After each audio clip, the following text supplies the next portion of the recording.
Hey guys, it's Rudy again. This is gonna be a different type of video. I told you guys get to know me a little bit more throughout if you guys stick with us and all that stuff.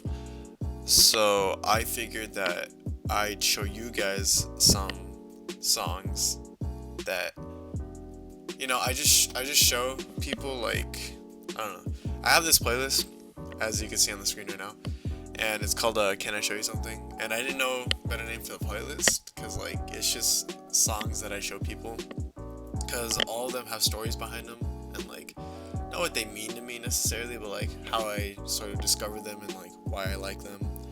And yeah, so I thought I'd go over like 5 songs from the playlist. Hopefully, this turns out to be a good video. I don't know, and this could be a part one, and I could just do the whole playlist for you guys because yeah, um sorry, this isn't a scripted video either, so I'm just doing whatever the heck like it is. I didn't write a script for this video, so basically all the songs in this playlist, they all either have a story or like a specific meaning to me. Not all of them are like the same thing, but there's no criteria that meets in it's just like a songs that like sort of like define me in a sense. I don't know if that's too edgy or not. And if you're wondering why I'm looking at like the screen and not the camera, it's just I'm recording on my old phone because I didn't know that my camera battery died. So, and I just want to get this video out there because the lighting's actually pretty good. So yeah. So yeah.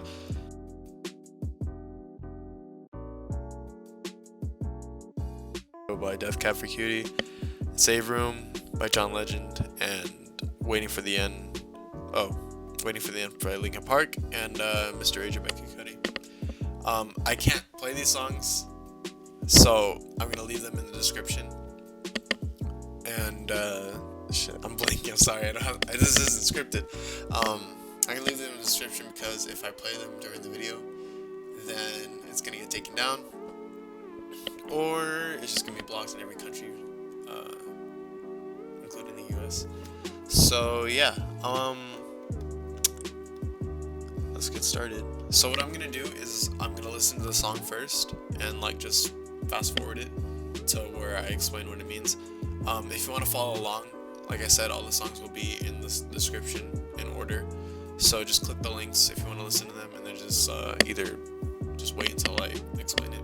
And yeah, so here we go, first song.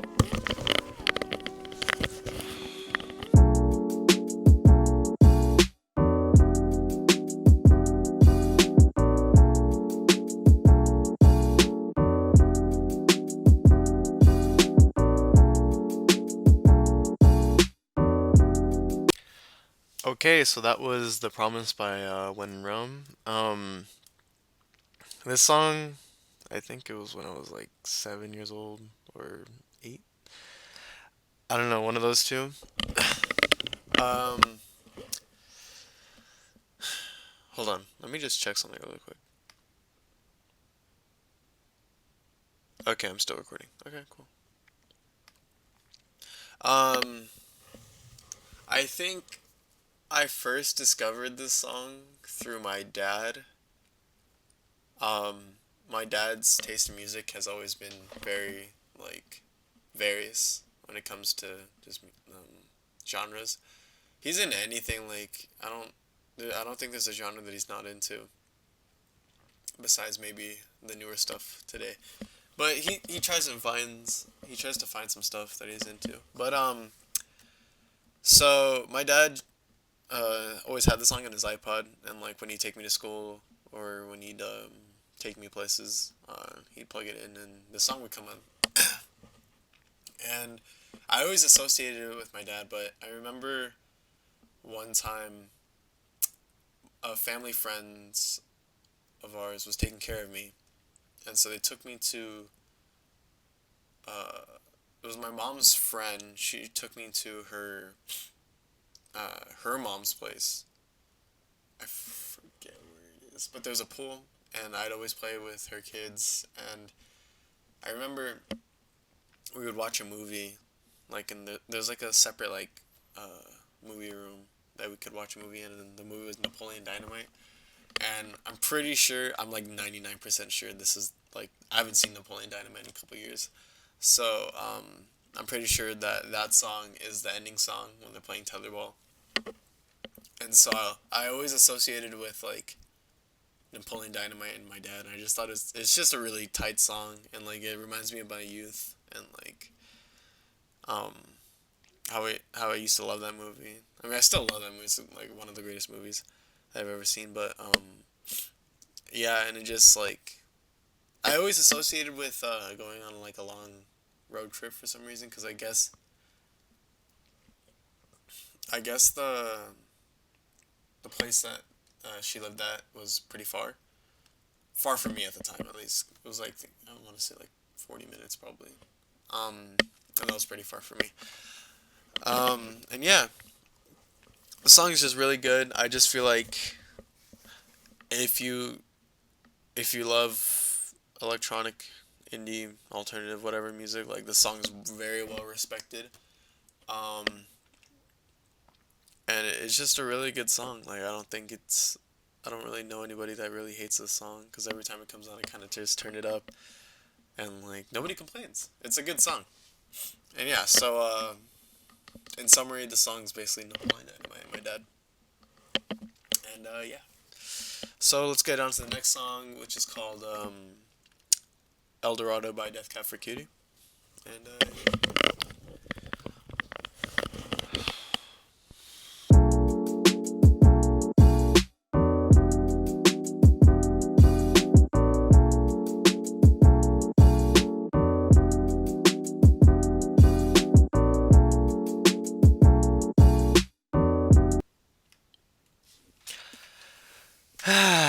love this song.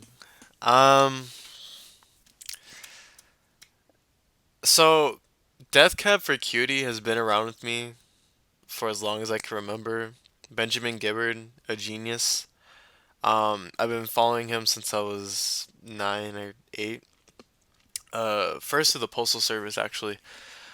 His other project. The Such Great Heights. That was always one of my favorite songs growing up.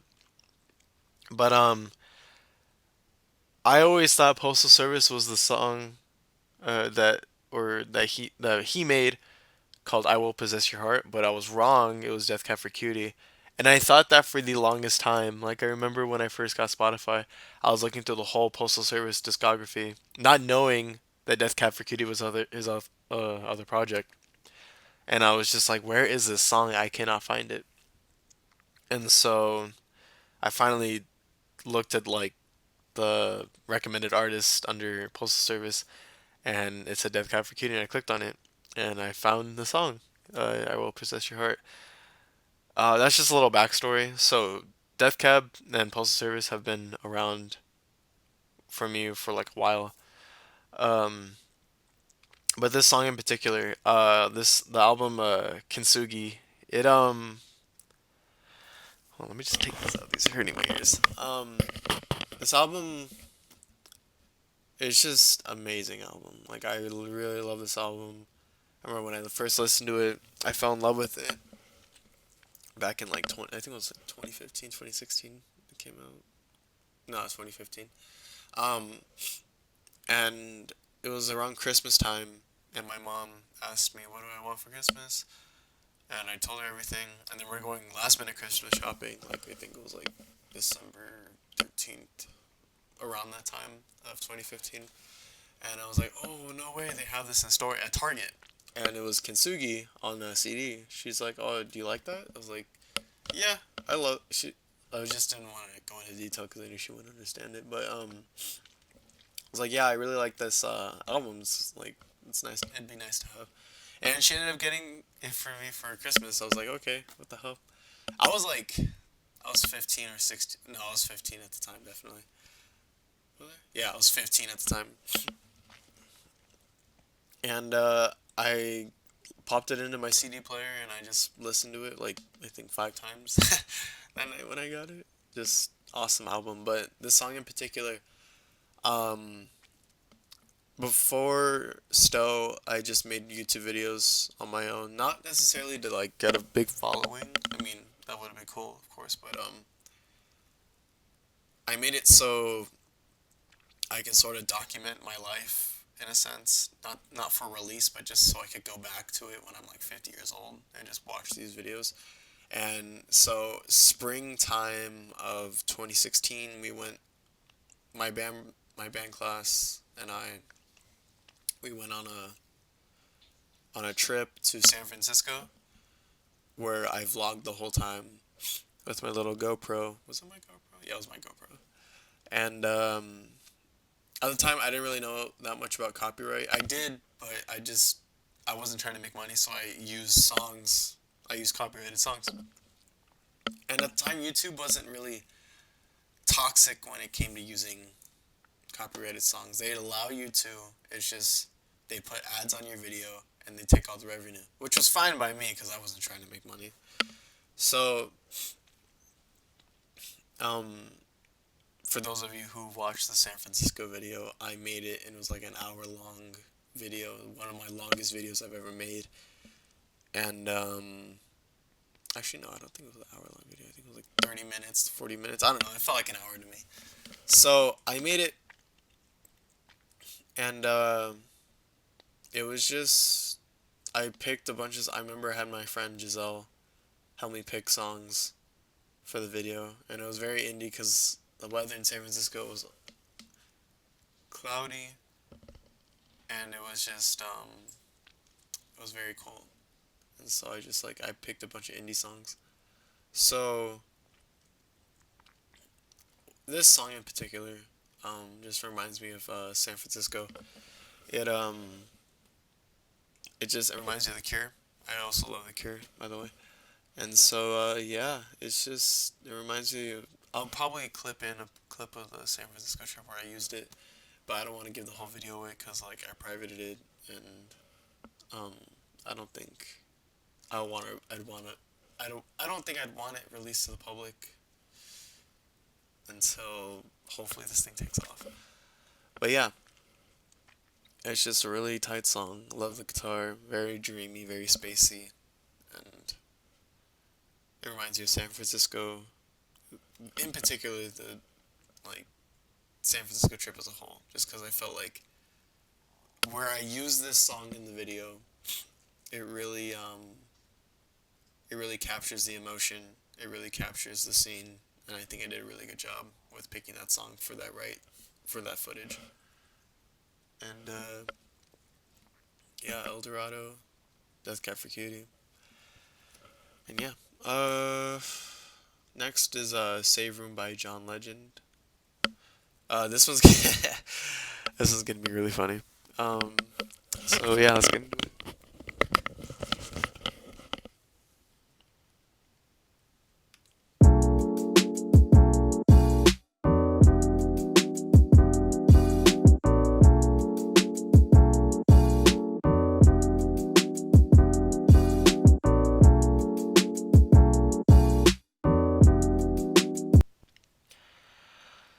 Ah, this song. Oh my goodness.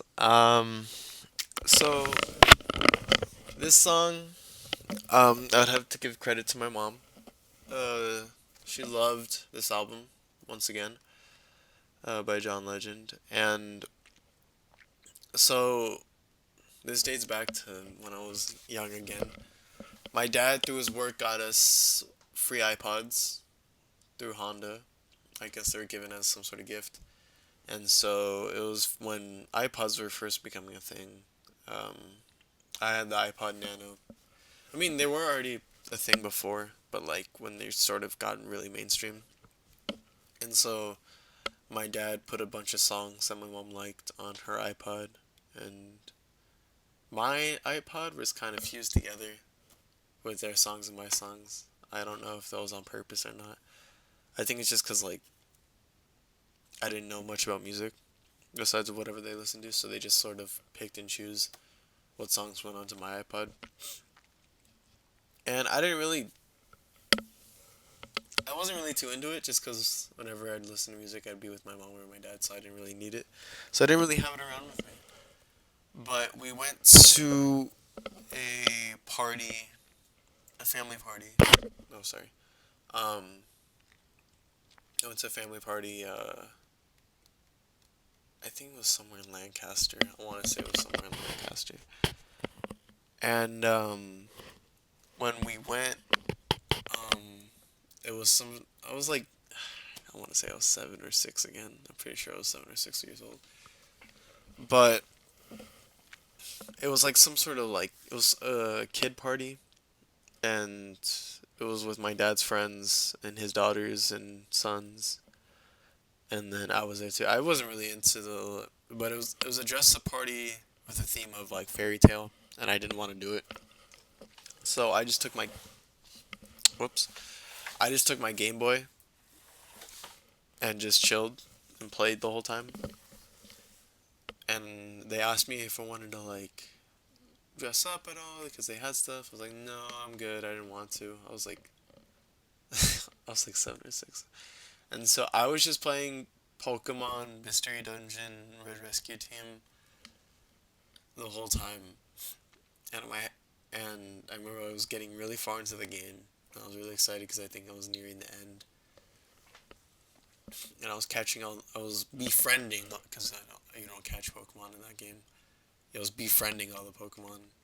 And I was getting a lot of good ones, and it was weird. I just remembered I was getting all the ones that I couldn't get in the past. So like before that day, I was like getting mad because I wasn't able to capture the legendaries. Not capture, sorry. Befriend the legendaries. And so that day though, I was getting them, and it was really cool. And I remember when it was time to leave, it was like I think 10:30.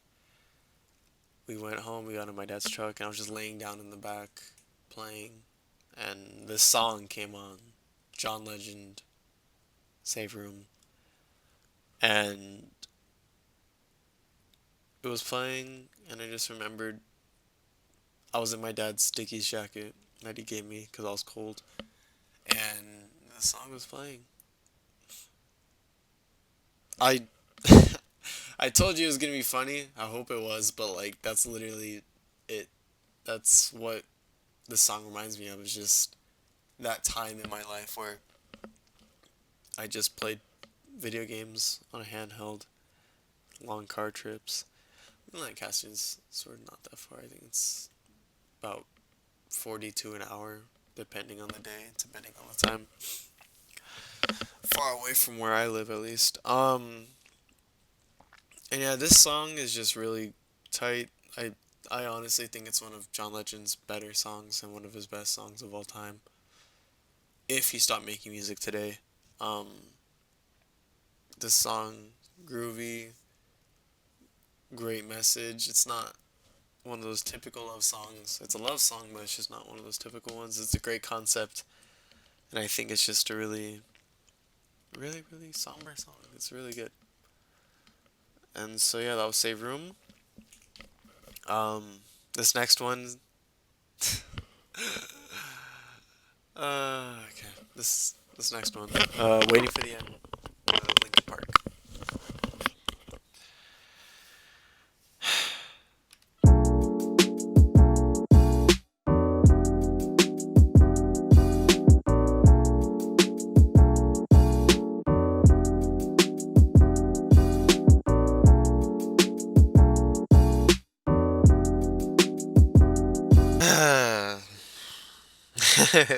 So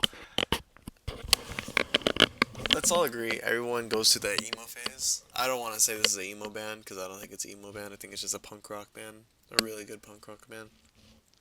But sixth grade, I was 11 years old. This song, this I want to say Linkin Park is probably the first band that I like, sort of fanboyed over. Sorry, my cousin was interrupting me.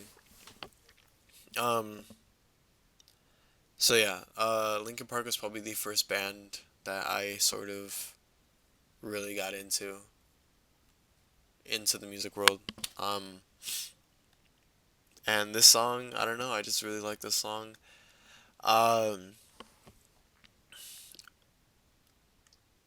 I think it was cause like, oh my god, this is so embarrassing to talk about. Like you have no idea. But at the time, uh, sixth grade, I discovered girls,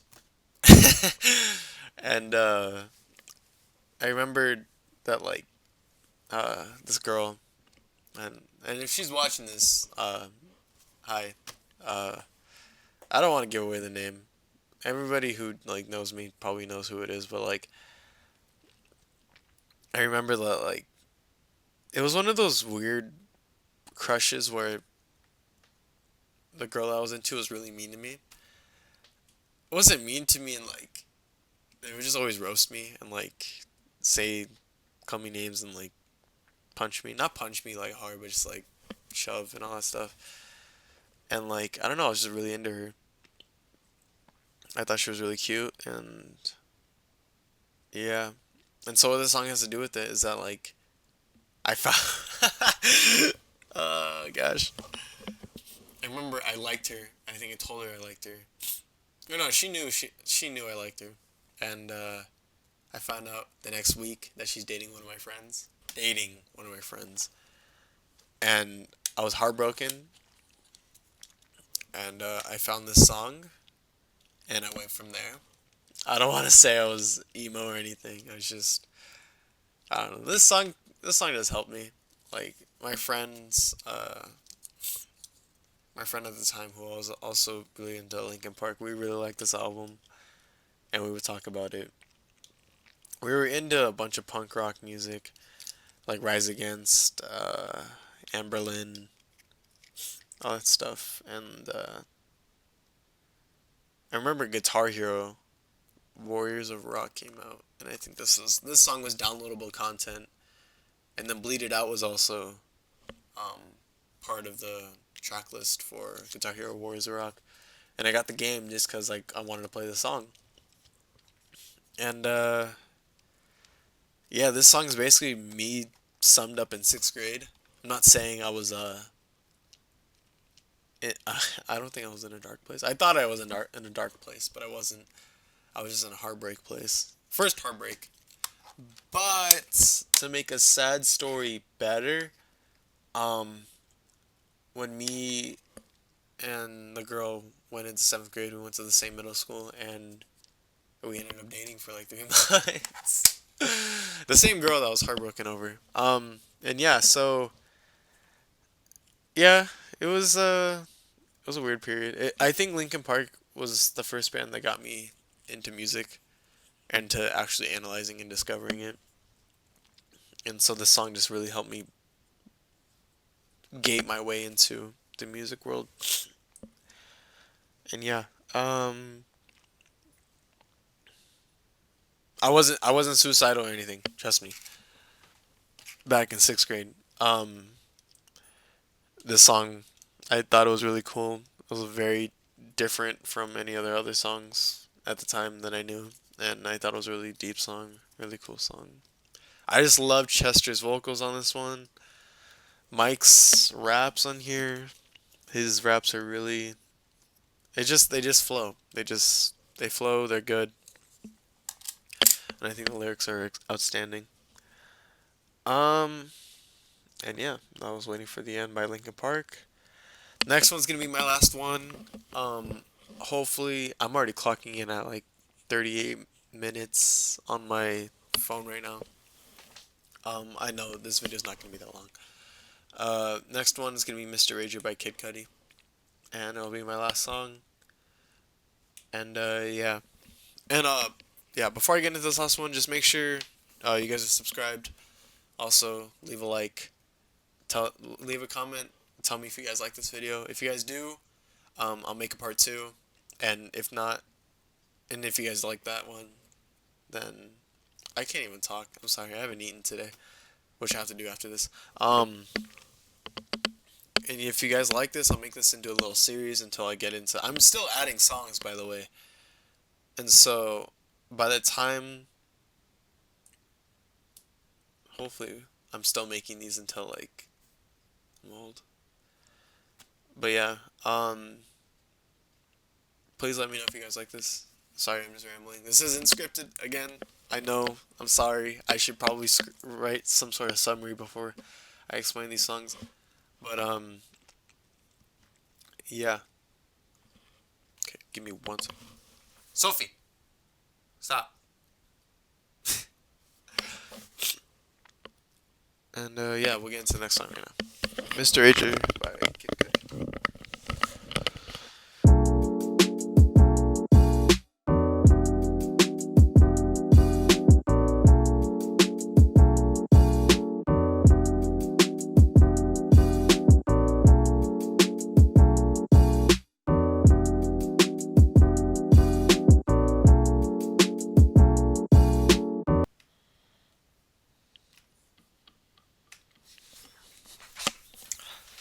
God damn. um, this song, I give credit to Enrique showing me Kid Cudi, just cause whenever we sleep over his house, he'd always play Kid Cudi and just whatever songs he had on him, and he played a lot of Man on the Moon and Man on the Moon 2. And I this is probably my favorite Kid Cudi song uh of all time from him, just cause I don't know, it's a very deep beat. It's very real. Kid Cudi's really speaking his emotions on this track, and it's all a really great metaphor on his other persona. And so this song reminds me of the time I went to it's another band trip with my band class. Um, I was sitting next to my friend Jordan. It was 2015. We went to Reno because in our band program, what we do is every year we switch off. One year we go to Reno, one year we go to San Francisco. So the jazz bands would go to Reno one year, and then all the bands, including jazz, would go to San Francisco the following year. Um, and there were always fun trips. But we were riding through the mountains on our way to Reno from Southern California all the way up there, and it was I forget which month it was. There was still snow, and the mountains looked really beautiful and pretty. And her and I, my friend Jordan and I, we were sharing each other's music, and I would play songs, and then this song came on, and I remember like we'd be talking while the song was playing, not this one, but the other ones, but like with this song, we kind of just shut the fuck up and just looked around because this song really fit the mood, really fit um, the expression of the mountains, and yeah, we just for the whole 4 minutes and 54 seconds, we just did not say a word, and like I remember when the song was over, she's like, "That song really fit the tone of everything that just happened with the past 5 minutes." I was like, "It did." It was, and we are just kind of in awe, just like how crazy it all just lined up and how everything just. I don't know. It's gonna be deep as hell, but for some reason during those 5 minutes, everything just made sense. Like I don't know else to explain it. That's the power of this song. It's just it was just amazing. And so after that, I fell in love with this song, and I wanted to use it. This is embarrassing too, but I wanted to make a documentary. I think my senior year or my freshman year of college, I wanted to make a documentary about high school and how it's different all the from when all the older people used to go to high school. I don't want to say boomers, but oh fuck, I just did. I'm sorry. um, but yeah, and it was gonna be. I think I was gonna call it the 21st century high school experience, and like I was gonna give my stories. I scrounged up a bunch of old footage from Royal High School, which was my old high school, by the way. Um, I think I'm allowed to say that now because I graduated, so it's not like you guys are gonna freaking do anything about it. And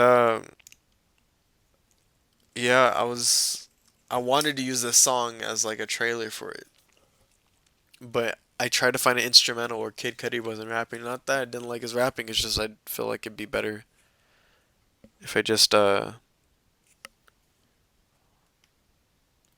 I still recording? Okay, yeah. I felt like it was just better if I just used instrumental, just cuz I don't think the lyrics would match up with the trailer. And so I found this remix from some sort of producer on YouTube. If it's still up, I'll link it in the description, but I don't know. I just thought it was really good. It was really, and it was like the same tone, same vibe, just instrumental. It was like a rework, and I thought it was a really good rendition of it, and I wanted to use it. And I remembered that I had a vision. I would get a whole view of from the highest mountain in our city. I get a whole view, and just use that as part of the footage for the trailer. And I remember it. I made my friend Jack and I climb Whiteface, which was the name of the mountain in our town, and it's like it's pretty much just rock climbing without any safety ropes. So it was a really excruciating, painful hike for us at the time. And I remember I recorded what I needed to record, and I went back down. I was like, yes, I got it. I got the defining thing for the trailer. But the whole thing never came out just because I felt like it wasn't my place to be saying anything at the time. Um, yeah, this song just really inspired me to just create. I remember, I think this song was about a good 35 to 40% of the reason why I wanted to make the documentary, because I wanted to use that song for it. And yeah, this song just stuck with me since 2014, 2015. And yeah, my favorite Kid Cudi song of all time. I don't think he's going to be able to make a new one to top this, because this is just gold. Which is an amazing song. And yeah, so those are all the songs that that I already went over. And yeah, um, please let me know if you guys like this. I'll make more if you guys do. This will be a whole series where I just do it until I'm finished with all the songs. And hopefully, this series doesn't stop until I die. I don't, you know. And I'm still adding songs because, of course, I'm still alive. And there still are moments where I just capture the song with the moment, and I could tell a story with it. So yeah, remember to like and subscribe. Um, Twitter, Instagram will be in the description. All these songs will be in the description as well as the Mr. Ager remix rework thing. And yeah, I'll see you guys in the next video. Peace.